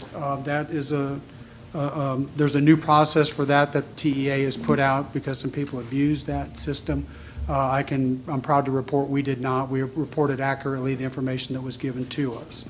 So in looking at that, our goal at the end of the day when a student enters CISD in kindergarten or pre-K is that they graduate with their cohort on time. I'm proud to announce that 96.4% of the class of 2019 graduated on time. So you ask, and that is 6% above the state average. So you ask, what happened to the 3.6% who did not graduate with their cohort? Well, 1% got a GED or a high school equivalency. Almost 2% returned to campus the following year to continue their education, and less than 1% dropped out. And you can see that the dropout rate, we're very proud of that, less than 1% as compared to the state's 5%. So that's where we want to be with all of our students going forward. While it's not part of the CCMR standards, because we recognized our national merit students tonight, I wanted to share with you the numbers for the class of 2021. As you know, we had 29 semifinalists, which ranks them in the top 1% of all test takers in the state of Texas. We had 56 commended students, ranking them in the top 5% of all test takers. And then we had 51 National Hispanic Scholars, which students who identify themselves as being at least 1/4 Hispanic and score in the top 2% of those students are recognized with this award. So that we're very proud of those students and the results that they achieve. Again, we mentioned the SAT as being a very important part of this process. You can see our scores, our mean score on the evidence-based reading and writing is a 570, math is 565 with a composite of 1135, and you can see we far outshine both the state and national averages in those tests. The next graph is college readiness, and again, to be deemed ready for college, you have to earn a point in CCMR. 81% of our students scored above a 480, and 71% of our students scored above a 530 in math. So 63% of our students met both of those benchmarks, and only 11% of our students did not meet either one of those. So we're very proud of those statistics. Our ACT results, and the ACT is the second college entrance exam recognized by most universities. For some reason, Southern universities traditionally are more fond of the SAT for college entrances, but we do have some students who take the ACT. And as I mentioned, a 19 on reading and math and a composite of 24 required to get that CCMR point. And you can see over the course of the years how we have done on the ACT. This is a 5-year look on the ACT and our scores in each subject area. Yellow is 2018. The faint line is 16, 17, 18, 19, and 20. And as you can see, our scores, math scores, are traditionally higher than the other subject areas. And we stay about the same. We've grown every year. We've kind of sank back a little bit this year. A 4-year SAT trend, and it's only 4 years because in 2017, College Board changed the SAT exam and made it a 2-part test rather than a 3-part test. And as you can see, we're in the blue, and again, our students perform better than state and national students. Oops, missed one. SAT participation, as I mentioned, it is the most popular of the college entrance exams for our students, and as you can see, it's continued to grow. Even last year during the pandemic and not being in school, being virtual for the fourth 9 weeks, we tested more kids than we did the previous year. A lot of that is this is the class of 2020 data, and most of the seniors had taken the test before the pandemic hit, and we were forced to go virtual.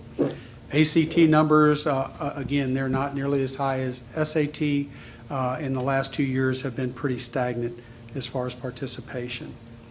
Testing trends, this is a look at the number of students who tested. We had 2,564 students who took the SAT, almost 1,200 on the ACT, and we had over 1,000 students who took both exams during their course of their high school career.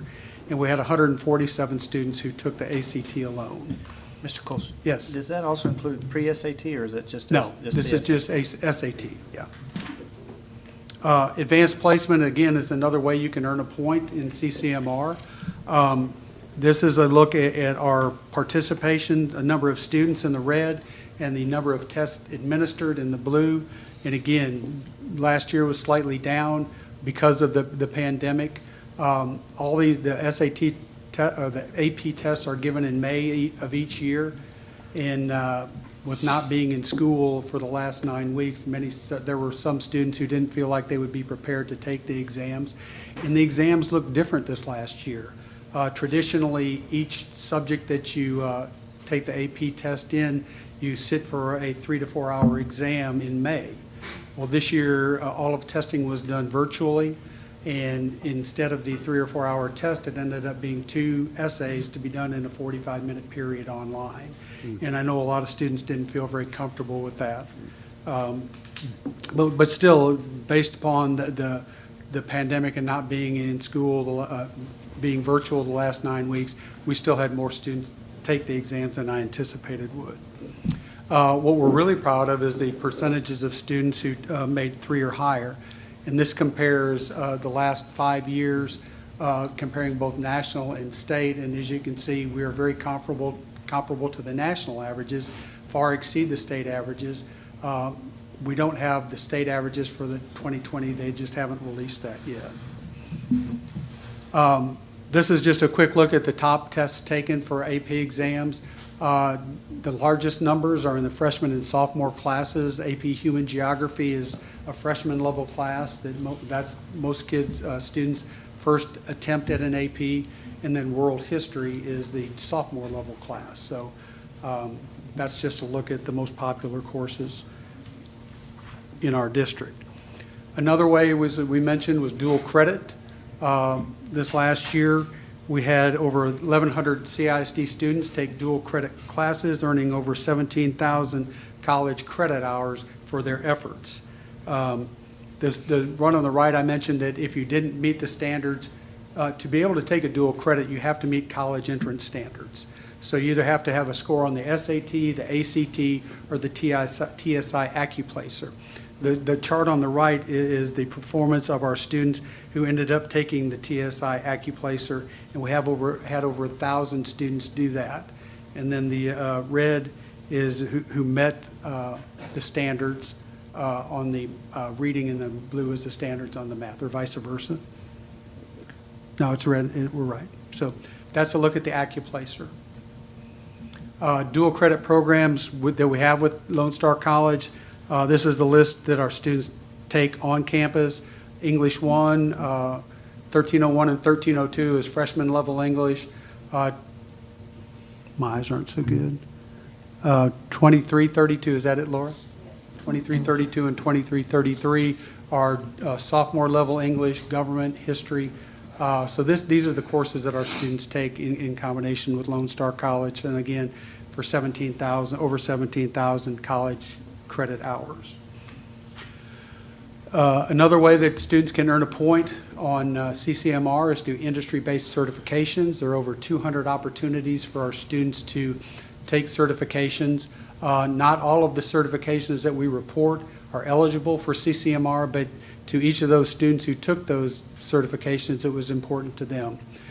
So this last year, we were down on total certifications, and again, I think that's due to the pandemic, and most of the students tested in the spring traditionally when they finished most of the coursework, so we were a little bit down this year, but it is a viable program that I know with Ms. Stout joining us, we'll continue to grow that program in the future. Every year at the end of the year, we ask seniors to take a survey indicating what their plans are after graduation. For the first time in several years, the number who are indicating they are going to a four-year college and a university dropped by 10%, but there was a corresponding increase by 10% of the number of students who indicated they were going to a local community college. And I think that's a direct result of the pandemic, and most of the colleges going virtual. And if you're going to go to a four-year university and sit in your dorm room and go virtual, you can do that from home at Lone Star College and it's a far better value. So I think that's significant. About 2% of our students indicated they were going to go into the military.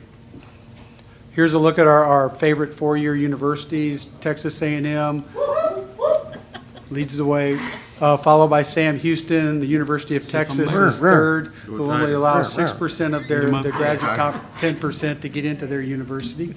And then you can look at the other ones. So our students go a lot of different places and have a lot of success wherever they go. Military enlistments, and again, this is by the branch of the service. The total number is over 300 into the military for the class of 2020. This is the CCMR report for the class of 2019. A lot of the data that we discussed tonight is lagging data.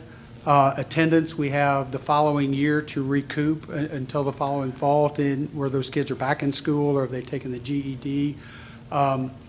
We also have time for industry-based certification. So the class of 2019, again, the goal is for 60% by the year 2030 to have to reach the CCMR status, and we had 75% of our students for the class of 2019 reach that goal. So we're very proud of that. And I also want to congratulate our campuses, our teachers, and the staff who work so hard with those students to make all this possible. So, Good job. thank you. Thank you, Mr. Colson.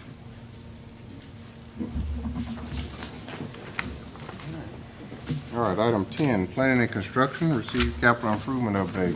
All right, Mr. Foster.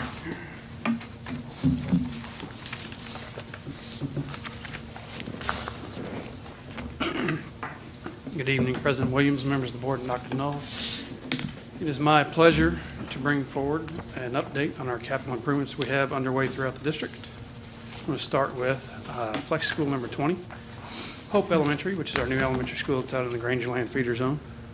And Hope is scheduled to open in August of 21, which is, I'm happy to report, is on schedule. So from about this point forward, the detail in our pictures from overhead aren't going to show a whole lot of difference, but you can see the roof rapidly nearing its completion. The area, the black area in the top left next to the front entry is where there's still exterior masonry going on above the roof deck. So that is I'm going to show you just a little bit more detail, but the finished masonry around the outside of that building, which helps us bring it to its dry state, is moving along very, very, very well. So you can see from this picture, this is the back side of the fine arts wing of the building. We've got windows and we're installing doors, things of that nature. We're preparing the building systems for its to turn on the air conditioning on the fine arts and gym section of that building. And as we're moving across the building. We'll, over the course of December and January, we'll have all the air conditioning systems operational there. So we are operating that campus under permanent power at this point, which is a good milestone for us, as well as we are currently essentially in a dry condition. So as they're installing masonry, windows are right behind them. Like I said, it is scheduled to open in August of 21, and it is on schedule. So at Runyon Elementary School, which is our PE classroom edition, so this one's a unique PE classroom edition because it starts with some pre-K classrooms.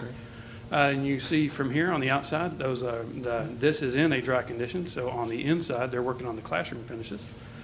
So these classrooms are scheduled to open up and be in service over the winter break. So when the students return from the winter break, they'll go to classes. The pre-K will be in this section of the building, which helps us do some remodels in where they were and return their existing library to its back to classrooms and the pre-K into some other classroom functions. So for the PE classroom edition, it's in a very similar condition. We're considering it dry. So as they're putting up the masonry now, they'll wrap it up over the next couple of weeks and then finish the metal panels and trim to make that building complete. On the inside, you're looking at, again, working on finishes and scheduled to turn this building over for our use when the students return from the winter break. And then we'll be there for a couple of months, like I said, on the inside, wrapping up where the spaces were to where they're going so that we can return that whole building to its useful state in the spring semester. At York Junior High, where we're doing a building addition that will facilitate increasing the student capacity of York Junior High to around 2,000 students. Again, this is a project that is on scheduled to turn over for our use at the end of the summer break. So in August of 21, when students return from summer, we'll be attending school in the new classrooms and using the new cafeteria and new athletic and fine arts facilities have been expanded for that capacity increase. So the progress on site, I mean, this is structural steel and the metal deck. So on the north side of the picture, which is actually west in the real world, the second floor elevated deck has been poured, and they're working their way around. And then between now and the end of December, we'll have roof decks and exterior framing and that nature going on. Like I said, it is on schedule. It's scheduled to open in August of 21. How many of those? Can you go back? Yeah. How many of those will we lose once we finish? When I say Portables. those, I mean the portables. I had the same idea. And that looks like a little monopoly board there. It does.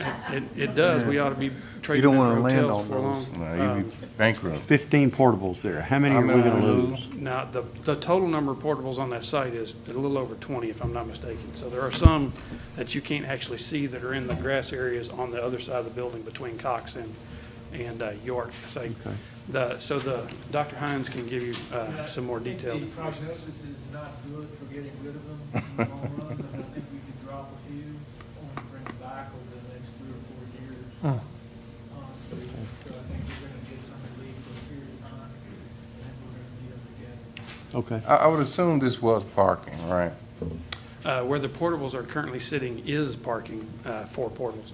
For cars. Yeah, no, it is the parking lot. So hopefully some of the ones we'll be able to remove. So when the project is done, we'll actually clear them out of the parking lot and we'll be able to put them back in the area where our job trailer is, which is on the athletic side of the building. But we needed some space that wasn't usable concrete for staging and lay down for construction materials. So that's why they're in the portables are in the parking lot currently. Okay. And just to kind of wrap up the big picture of this facility, when the last bond committee met, the initial needs assessment here was potentially to build a second junior high. That was when it started, the package started at 1.4 billion. That one of the ways you cut that down is making choices. So they made the choice to do an addition here rather than new. So it dropped it from an $80 million investment to a $20 million, but we're probably not done with junior high seats in this area in the future. Okay. It continues to grow. I Thank you, agree it Mr. does. Yeah, Foster? they're not getting smaller. Well, our next project to talk about is the Woodlands College Park High School, which is building additions. So this building addition we established it so that we could reduce our reliance on portables. So the idea is to replace the portable classrooms on that campus with permanent classrooms on that campus as the growth at College Park seems to be stabilizing long-term. So you can see here, it is scheduled to open in August of 21. So it is second floor concrete deck is in place, exterior frame is going on, roof deck will happen over the next couple of weeks, and then we'll be rapidly approaching that dry condition for that building as well.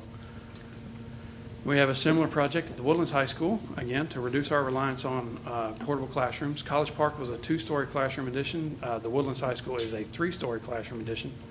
And you can see the first floor deck, first floor slab's in, the second floor deck is down, so the next stage there is the roof deck, and then you can see from the bottom of that ground floor, the exterior framing is beginning there as well. It is scheduled to turn over for our use in August of '21, and it is also on schedule. And that is our current update for pictures, our news in the marketplace. We've got safety and security that is happening. So we wrapped up our 2020 installment. We're closing that out, and we're rapidly getting ready to bid our 2021 installment, which we should bring to you in January for approval. This month, we bid a new junior high school. We bid a Creighton overhaul. We're bidding the campus renovations 2021 on Thursday. We're bidding more jobs in December. So there'll be lots more business for us to discuss as we work with those contractors and architects to get those projects within our budget goals for the scope that we're looking for. So we look forward to being back next month. Thank you, Mr. Foster. Thank you. Any questions? All right, good. All right, item 11, Mr. Reeves, consider award of RFP 20-07-01, Employee Benefit Consulting Services. All right, Mr. Rice. Oh, Mr. Rice. Threw your curveball there. All right, Mr. Reeves back there looked like he's ready to go. He's ready. He is If we got to go to the bullpen, Mr. Reeves is ready, but right, we're going to let the starter take it here. Yes, good evening, President Williams, members of the board, and Dr. Knoll. Tonight, we're recommending that the Board of Trustees award RFP 20-07-01, Employee Benefits Consulting Services to Gallagher Benefit Services, Inc. Requests for proposals pertaining to the purchase of employee benefits consulting services for the district were emailed to registered vendors through the electronic e-bidding system, advertised on the Conroe ISD purchasing website, and published multiple times in the Courier. Vendors were asked to provide fees for services related to the district's self-funded group health plan. 8 vendors submitted responses. A 6-member subcommittee of the Employee Benefits Committee was created to perform evaluations of all bids received. This committee consisted of employees from Finance, Human Resources, District Administration, and the Employee Benefits Committee. The subcommittee met multiple times to evaluate the proposals. Members of the subcommittee completed an employee benefits consulting service evaluation sheet for each bid proposal. Upon review of these responses, the evaluation committee invited 4 vendors to present their proposals in face-to-face interviews in a socially distant setting. Of these 4 vendors, 2 finalists, Gallagher Benefit Services, Inc. and Marsh & McLennan Agency, were selected for a second round of face-to-face interviews to make their best and final proposal, as well as answer several pertinent questions from the committee. Upon completion of the finalist presentations, Gallagher Benefit Service, Inc. was recommended by a unanimous vote of the Employee Benefits Subcommittee. Gallagher Benefit Services, Inc. represents a majority of all self-funded insurance business in Texas, especially in Region 4. They represent Katy, Fort Bend, Alief, Aldine, Lamar, and Houston, and they also work for TRS, Austin, and San Antonio ISDs. Throughout all phases of the evaluation process, Gallagher finished at the top of our list. At this time, I recommend your approval. Have a recommendation, have a motion? So moved. Have a motion, second? I'll second the motion. All right, discussion. I have some questions. Go ahead, sir. What's the dollar amount of the award? The award is $97,000. All right. That information wasn't in the board book. Yeah. I have a question, high level. What do these guys do? These guys will come in immediate. The immediate thing that they're going to do for us is they're going to come in and they're going to review our contracts with United Healthcare. They're going to review our contract with the PBM Optum, and they will make sure that the contracts are solid, and then they will also make sure that those vendors are following those contracts. Okay. And we need them to hit the ground running with those right up. And then they'll start an unbiased review of our claims analysis on both the benefits and on our pharmacy. And we need all of that done very quickly. Okay. Thank you for that explanation. Yeah. I'm not as well versed in. Yeah, because as it is Peter now, tries to sell me that stuff all the time, and I don't know what he's selling me. I'm proud of the district for going through this to find out, because as you touched on the claims information to this point, they've been getting from the vendor. Right. Now they're able to get it from a third-party person to analyze what they're getting. It's a great deal. How long will the contract be for? Year to year. So it's renewed annually? Yes, sir. And with we'll be able to exit the contract at any time. As our communication with Gallagher is, if we're not happy, they will let us out of the contract. And I'm very familiar with Gallagher. I think they're a good company. They're new, though, to to this kind of work for us, right? For CISD, yes, sir. Not Yes, other sir. districts, okay. Okay. Ladies, That answered my questions. Mr. Moore? All in favor? Thank you, Mr. Hart. Thank you. Item 11B, receive financial reports. All right, Mr. Garza? Mrs. Garza. I got that right.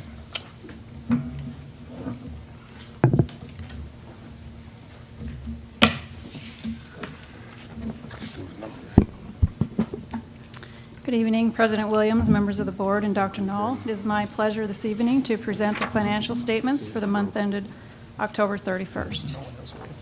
Our first statement this evening is the balance sheet presented here for the general fund, the debt service fund, child nutrition, and self-funded insurance. In the general fund, we have total assets of $594.3 million, total liabilities of $391.9 million. Taking a closer look at our cash and investments, in the general fund, we have $138.4 million in the state pools, $14.8 million in short-term investments, our longer-term investments with TCG of $52.5 million, for total cash and investments in the general fund of $207.3 million. Our next statement this evening is the income statement. The income statement shows the district's revenues and expenditures. In the general fund, our total revenues year-to-date, $103.8 million, total expenditures of $65 million. 2019 bond referendum update. Year-to-date, we have encumbered $105.3 million in projects, with a remaining of $531.2. Bonds sold to date, $122.5. We did close today on our most recent bond sale, along with the refunding. Most recent bond sale related to the 2019 bond referendum was $189 million. So you will see this number reflected next month on this statement. Our self-funded insurance plan for the year, total revenue of $8.8 million, total expenses of just over $9 million, for a net loss of just over $200,000 for the year. Participation at our wellness centers is averaging 395 year-to-date. Our investments as of October 31st, par value is at $377.2 million. The pools are yielding 0.209. Our investments with TCG have a WAM of 468 days, yielding 1.452.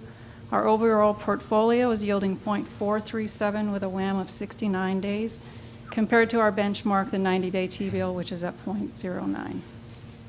09. Ms. Garza, I have one question. Yes, sir. Okay. When we refinanced the debt, what did that do to our debt service? I know we funded the debt service account. Does that change our debt service that drastically? I didn't think it did. I just wanted to make clear, even though we're refinancing the debt, we didn't lengthen maturities. We kept the same maturities. No, sir. Right. So we'll continue to pay the same debt service, and we're just paying off in a short period of time. Correct. Okay. Thank you. All right, thank you. Thank you. All right, what have Item 12, executive session. A closed session of the board will now be held on matters contained in the notice for this meeting as authorized by sections 551.071 and 551.074 of the Texas Open Meetings Act. Should the board determine that any final action, final decision, or final vote be required with regard to any matter considered in such closed or executive session, meeting or session, then such final action, final decision, or final vote shall be at either A, the public meeting upon reconvening of this public meeting, or B, at a subsequent meeting of the board upon notice thereof as the board shall determine. A closed session of the board will now be held. The time is 8:08 p.m.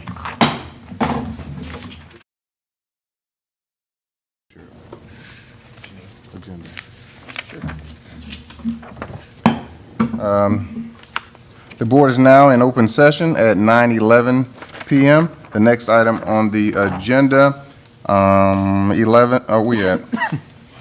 Oh, okay, where we at? 9A. I thought we were done. 14A. Okay, 14, oh, we skipped the reorganization? Okay, 14A, okay, we're going back to talk about what we just did. Okay, 14A, affirmation of compliance with the board member code of conduct. Dr. Knoll. All right, Mrs. Gladys. Thank you, Dr. Knoll. Mr. Williams, and members of the board. Just like the district staff and students, the Board of Trustees is asked every year after the election to affirm their commitment to following ethical standards, laws, and board policies. This happens after every trustee election, which occurs in November of even-numbered years. The Conroe Independent School District Board Member Code of Conduct you're being asked to commit to is substantively the same as it has been in years past, with one exception. We have added a reference to your local board policy, BBF, Board Member Ethics, and included this policy as an exhibit to the Code of Conduct. Board Policy BBF, adopted by the board in 2000, consists of 19 statements broken into categories such as honor and conduct, integrity and character, and commitment to service.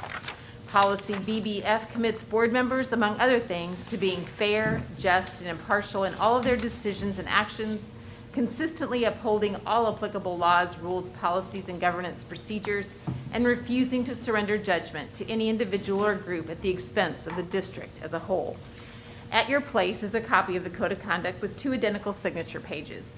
If the board decides to continue this longstanding practice of agreeing to comply with the Code of Conduct, please sign one of the signature pages and leave it at your seat. I will pick it up after the meeting and place it in the records of the district. Thank you, Ms. Kleines. Item 14, Legal B, Reorganization of the Board. Again, after every trustee election, the board will reorganize. You have 5 positions of officers on the board. Board president, first vice president, secretary, assistant secretary, and second vice president. In the past, you've nominated a slate, and occasionally you've done individual positions. It is your prerogative how you would like to reorganize. I would like to nominate a slate, please. I move to have Mr. Skeeter Hubert as president, Mr. Scott Moore as first vice president, Ms. Teresa Wagaman as second vice president, Mr. Ray Sanders as secretary, and Ms. Stacy Chase as assistant secretary. Gentlemen, we have a motion. Do we have a second? I second the motion. We have a second. Any discussion? All in favor? Thank you. Motion passed unanimously. Congratulations. And if I could, yes. And if I could, I'd just like, before we adjourn, just to share the sentiments that were shared privately. President Williams, thank you for your leadership over the last 2 years. You certainly, when you look at carrying the largest bond in the history of Montgomery County, passing that successfully, and navigating us through a global pandemic that none of us could have ever imagined. Your leadership through all of those things has been amazing, and I appreciate your counsel. I appreciate your willingness to always be available for conversation, and I think you've done well, and we're all proud of you, and thank you. Pleasure. Pleasure. I'd just like to say it was a pleasure serving as you all's president. You guys made it pretty easy with the amount of knowledge that we have on the board and the professionalism that you guys displayed throughout the whole thing. I really appreciated it. It went a long way in making this role as easy as it was. So I really appreciate that. You guys did a phenomenal job over the last 2 years, and I look forward to more of the same during Mr. Hubert's presidency. So thank you, gentlemen, and a pleasure for all of you guys to come together and nominate the slate that we did without any contention, and it was just the ease of that. I really appreciate that as my kind of final exit deal here. Thank you, gentlemen, ladies. Good job. All right. That's all. Motion adjourned. Well, any motion? Move to adjourn. All right. Meeting adjourned. Well done. Well done. Fantastic job.